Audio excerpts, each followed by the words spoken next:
Hi guys, welcome to the Wittig reaction at Nazareth College. The Wittig reaction is great because we create a carbon-carbon double bond from an aldehyde or ketone. A typical Wittig reaction requires the formation of a phosphorus yllide, which will then go on to react with your carbonyl compound, giving us the alkene product. Because the triphenylphosphine oxide is difficult to separate from our product, we will use a more environmentally friendly synthetic approach, which involves a phosphonate ester and is referred to as the Horner-Emmons modified Wittig.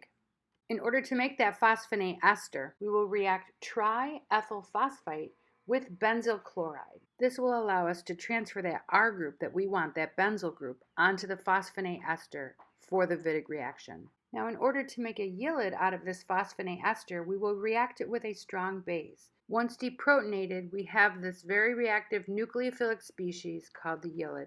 Once that reactive species is created, we can go ahead with our Wittig reaction, which is a 2+2 cycloaddition of the yllide with the ketone or aldehyde. This mechanism involves a 4-membered cyclic intermediate, an oxaphosphatane. I should also mention that depending on the structure of your yllide, you can form both the E and or the Z forms of our alkene product.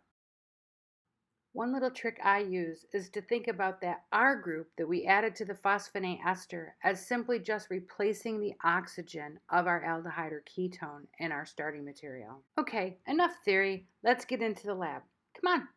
Calculate the volume necessary to add 0.025 moles of triethyl phosphate and 0.025 moles of benzyl chloride into a round bottom flask. Add a few boiling chips to the reaction and get set up with a condenser to start your reflux. You should gently heat the reaction for 1 hour and then allow the reaction to cool to room temperature once that hour is complete. Once cooled, dissolve your product in 5 milliliters of anhydrous N,N-dimethylformamide or DMF. Prepare your paramethoxybenzaldehyde solution by calculating the volume needed to put 0.025 moles of paramethoxybenzaldehyde into 20 milliliters of anhydrous DMF. Now set that solution to the side for later use. Calculate the mass needed for 0.026 moles of sodium methoxide and place that into a dry 125 milliliter Erlenmeyer flask. To that flask, add the product from your first step, the stuff in your round bottom flask, the diethyl benzyl phosphonate. Now mix those together a little bit. As we prepare to add the paramethoxybenzaldehyde solution to our reaction, we want to make sure that the temperature never gets above 30 to 40 degrees Celsius, so have a container of ice nearby in case that happens. We're going to be adding the paramethoxybenzaldehyde dropwise to this reaction over the next 6 to 7 minutes. I will speed up the reaction here so that you do not have to wait that 6 or 7 minutes.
I then poured 50 milliliters of distilled water into our reaction flask and stirred.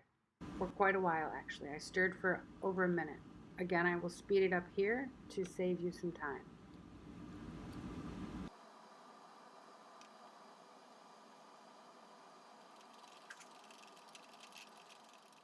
Once we are done stirring, we will collect the solid product by suction filtration and wash thoroughly with water.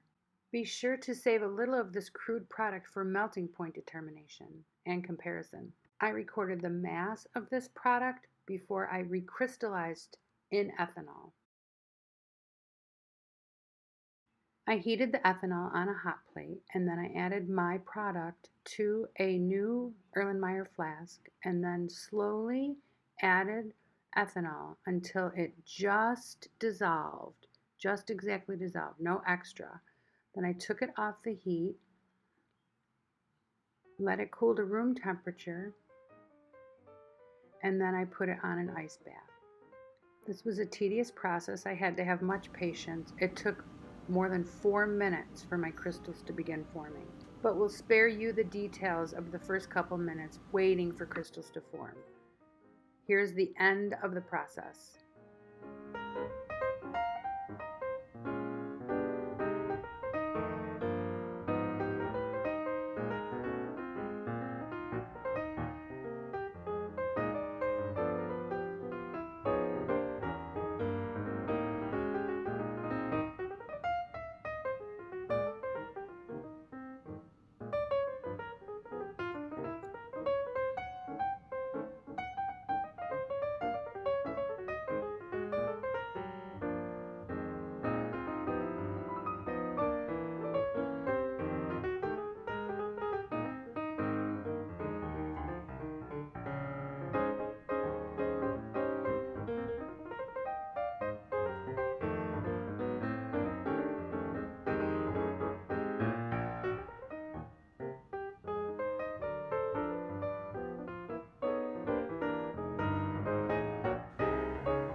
I collected my products by vacuum filtration and obtained a final mass of my final product.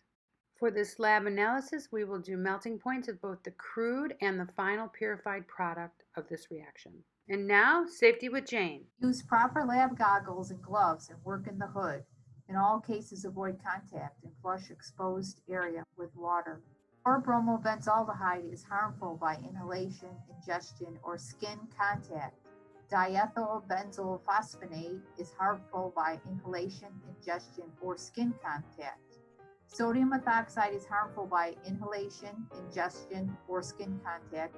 A very exothermic reaction takes place with water that can lead to flammability.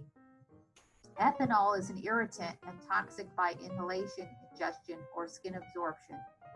Dimethylformamide, also known as DMF, is readily absorbed through the skin, inhaled, or ingested. DMF is also a potent liver toxin. It may cause abdominal pain, constipation, nausea, and vomiting, headache, weakness, dizziness, skin problems, and alcohol intolerance. Remember, be safe in the lab. Thanks, Jane. There you have it, the Wittig reaction. Congratulations! Yay!